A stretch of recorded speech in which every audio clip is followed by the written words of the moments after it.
Hello student, इस lecture में हम बात करेंगे कॉची मीन वैल्यू थ्योरम के स्टेटमेंट क्या होते हैं, साथ ही साथ हम डिस्कस करेंगे कि इसको न्यूमेरिकल को हमें सॉल्व करना कैसे है। ठीक है, तो सबसे पहले इसके स्टेटमेंट।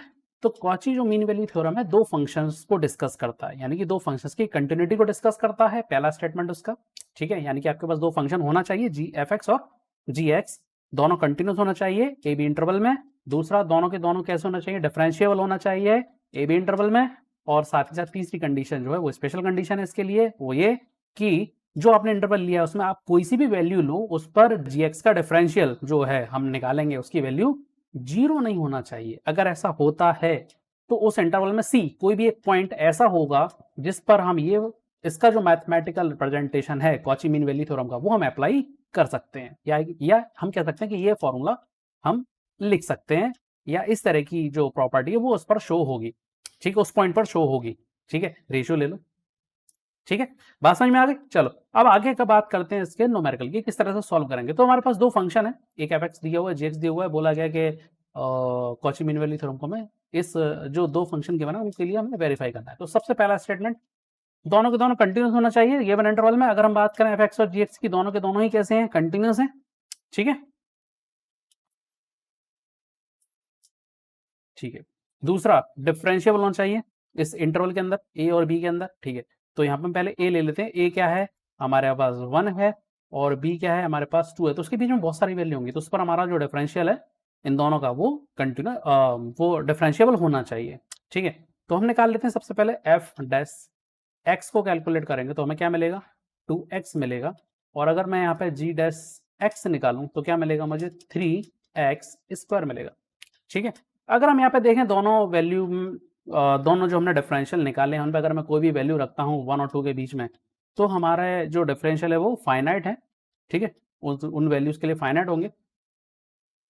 अगर फाइनाइट है तो ये डिफरेंशिएबल है। ठीक है, तीसरी कंडीशन की अगर हम बात करें कि जी डैश एक्स, मतलब डिफरेंशियल हमने जो निकाला है 3x², वो जो हमारा गिवन इंटरवल है 1 और 2, कोई भी वैल्यू रख लो इसमें, वो जीरो नहीं होगा। यानी कि हम क्या कहते हैं, नॉट इक्वल टू जीरो। इसका मतलब ये तीनों अगर कंडीशन सही हैं, तीनों कंडीशन फुलफिल हो रही हैं इसकी, यानी कि कॉची मीन वैल्यू थ्योरम को ये सेटिस्फाई कर सकता है। पर अभी भी इसमें एक बात जो पता करना है वो ये है कि इसमें जो सी है वो क्या होगा, क्योंकि थर्ड जो स्टेटमेंट है वो क्या बोलता है, पॉइंट सी ऐसा होगा जिस पर हम ये फॉर्मूला या ये रेशियो जो है वो हमें शो होगा। ठीक है, तो हमको ये फॉर्मूले से हमको वो सी निकालना होगा। ठीक है, तो ये चीज इसमें निकाल फाइंड करना है। तो चलो इसमें लगा देते हैं, F dash C upon G dash C is equal to F B minus F A upon G B minus G A. ठीक है, तो पहले ये सारी वैल्यूज को ले लेते हैं, फिर इस फॉर्मूले पर पुट कर देंगे इसको। ठीक है भाई, एफ डैश सी की बात करूं, मतलब मैं क्या कर रहा हूं, एक्स की जगह सी रख रहा हूं। ठीक है, तो क्या हो जाएगा, ये 2c हो जाएगा। ठीक है, चलो जी डैश सी, एक्स की जगह सी रख दो तो 3c² आ जाएगा। ठीक है, एफ बी की बात करना, मतलब एफ ऑफ 2 की बात करना है। बी की वैल्यू क्या है, 2 है ना, हमारे जो इंटरवल गिवन है उसमें बी क्या है, 2 है। तो हमें F2 निकालना पड़ेगा। F2 निकालना पड़ेगा मतलब जो Fx हमें गिवन है उसमें x की जगह 2 रख दो तो वैल्यू मिल जाएगी। यानी कि जो भी हमारे पास एक क्वेश्चन में अगर जहां भी x लिखा है वहां पर 2 पुट कर देंगे तो वहां पर हमें वो f(2) की वैल्यू हमें पे मिल जाएगी, या उस वैल्यू जो भी हमें गिवन नंबर दिया होगा उस पर वैल्यू निकालना, तो हम उस जगह रख देंगे तो उसकी वैल्यू में मिल जाएगी। तो यहाँ पे मिलेगा हमें क्या, 2 रखेंगे तो कितना मिलेगा मुझे, 4 मिलेगा। ठीक है, एफ ऑफ 1 रखूं तो कितना मिलेगा मुझे, 2 मिलेगा। ठीक है, अब आते हैं हम किस पर, जी 2 पे आते हैं, हमें जीबी भी तो चाहिए, तो जी 2 रख दो। एक्स की जगह 2 कितना आ रहा है, 8 आएगा। ठीक है, 8 आएगा। जी ऑफ 1 कितना आएगा, 1 आएगा। अच्छा, ये F1 जो है, ये F1 हमें जो मिलेगा 1 की वैल्यू, 1 का स्क्वायर 1 मिलेगा। ठीक है, तो इसे करेक्ट कर लेते हैं अपन। 2 स्क्वायर है, 2 का स्क्वायर 4, ठीक है, 1 का स्क्वायर 1, ठीक है जी, एक्स एक्स बी की जगह 2 रखेंगे तो 8, ठीक है, 1 रखेंगे तो 1। ओके, तो ये सारी वैल्यू हमें मिल गई, उठा के इस फॉर्मूला में हम पुट कर देते हैं। एफ डैश सी की जगह क्या था, 2x था। ठीक है, जी की जगह क्या था, सॉरी एक्स नहीं सी, 2c था, इसके लिए क्या था 3c² था, ठीक है। एफ बी कितना है हमारे पास 4 - 1, ठीक है, तो 4 - 1 अपॉन ये कितना होगा 8 - 1, ठीक है। क्या मिल गया यहाँ से हमें 2c/3c²। एक काम करो, c से c कैंसिल कर दो एक, तो ऊपर हमें क्या मिलेगा 2/3c मिल जाएगा यहाँ पर हमें। 4 - 1 3 और ये कितना हो जाएगा 7 होगा, ठीक है।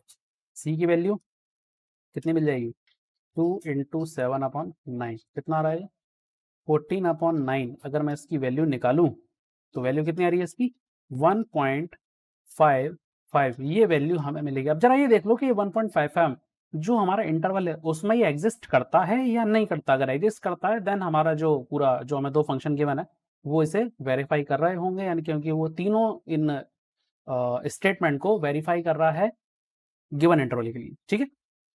तो यहाँ पे देखें हमारा इंटरवल क्या है 1,2 है, तो 1.55 हाँ ये इस इंटरवल में एग्जिस्ट करता है, यानी कि जो दो हमें फंक्शन दिए गए हैं वो गिवन इंटरवल के लिए कॉची मीन वैल्यू थ्योरम को वेरीफाई करते हैं।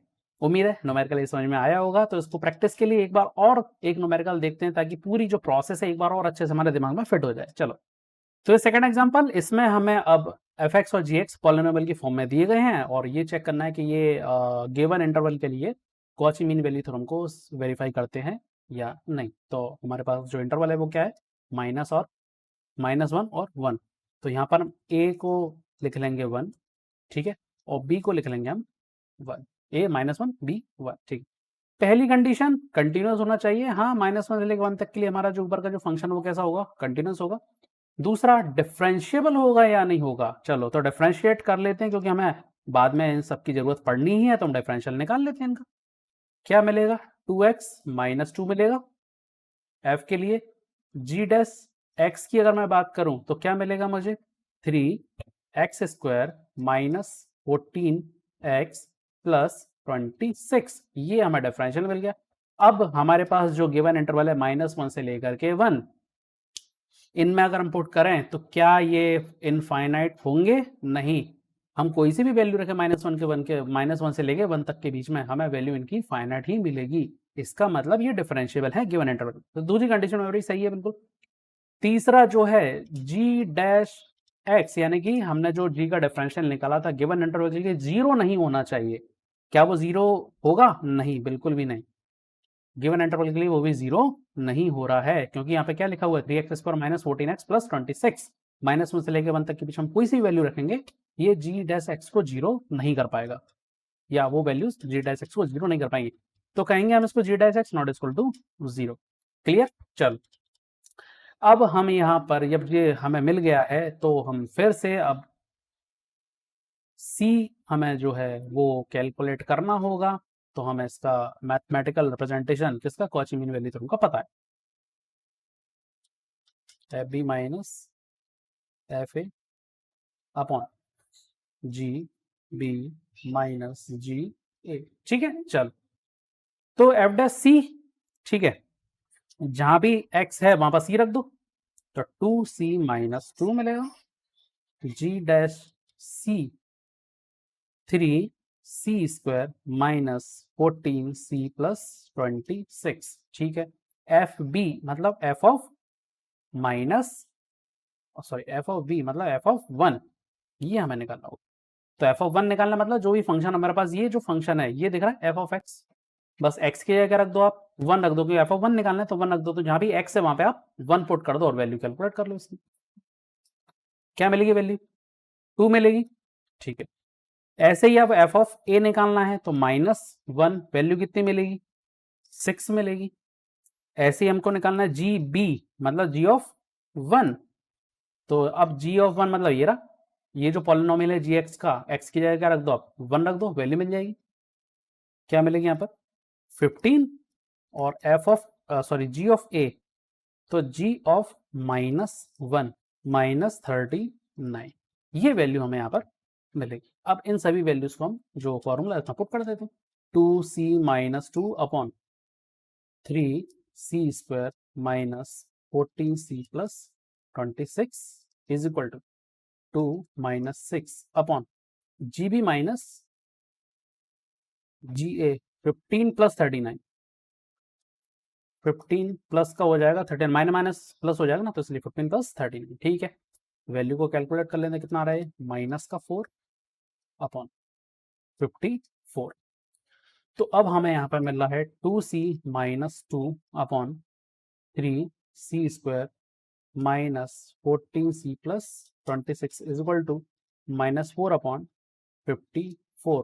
क्या करें यहाँ से भाई, ये जो ऊपर हमें जो नोमिनेटर दिया है वहां से 2 कॉमन ले लें। ठीक है, 2 को कॉमन ले लेते हैं, 2 कॉमन ले लो, क्या बचे यहाँ पे c माइनस 1 बचेगा। इस 2 से जो आपका माइनस 4 है ये कैंसिल हो जाएगा, कितना मिलेगा आपको यहाँ पर, माइनस का 2 मिलेगा। इस 2 को हम 54 से कैंसिल करवा देते हैं, 54 को कैंसिल करवा देते हैं इस 2 से, क्या मिलेगा यहाँ पर, 27। ठीक है, तो ये मिल गया। तो अब इसको यहाँ पर अब लिख लेते हैं, c minus 1 upon 3c² minus 14c plus 26 is equal to minus 1 upon 27, ये हमें यहाँ पर मिलेगा। ठीक है, तो अब क्रॉस मल्टीप्लीकेशन का यूज कर लेते हैं यहाँ पर, 21c minus 27 is equal to minus 3c² plus 14c minus 26, ये इक्वेशन मिलेगी। अब जितने भी टर्म्स c वाली हैं कांस्टेंट वाले सबको एक तरफ ले जाओ, इक्वल टू 0 कर लो, क्यों, क्योंकि हमें यहाँ पर क्वाड्रेटिक इक्वेशन मिलने वाली है। ठीक है, क्या मिलेगी, 3c² plus 13c minus 1 is equal to 0, ये इक्वेशन हमें यहाँ पे मिलेगी। अब क्वाड्रेटिक इक्वेशन हमें मिल गई, तो अब हमें रूट निकालना, हमें पता है कि रूट किस तरह से निकालते हैं, minus B plus minus under root b² minus 4ac upon 2a, ये फॉर्मूला हमारा होता है, इससे c निकल जाएगा। c is equal to minus 13 plus minus under root 169 plus 12 upon 6, ये वैल्यू मिलेगी। ठीक है, अब इसे क्या करें, हम कैलकुलेट कर लेंगे पूरा, क्या यहाँ पर मिलेगा मुझे, c is equal to minus 13 plus minus, ये कितना हो जाएगा, 181 हो जाएगा, 181 का रूट निकाल लो, 13.45 अपॉन क्या हो रहेगा हमारे पास, ये 6 बचेगा। ठीक है, तो अब यहाँ पे अगर हम वैल्यू को कैलकुलेट करेंगे तो दो वैल्यू मिलेंगी, एक बार हम प्लस लेकर के सॉल्व करेंगे और दूसरी बार माइनस लेकर के सॉल्व करेंगे।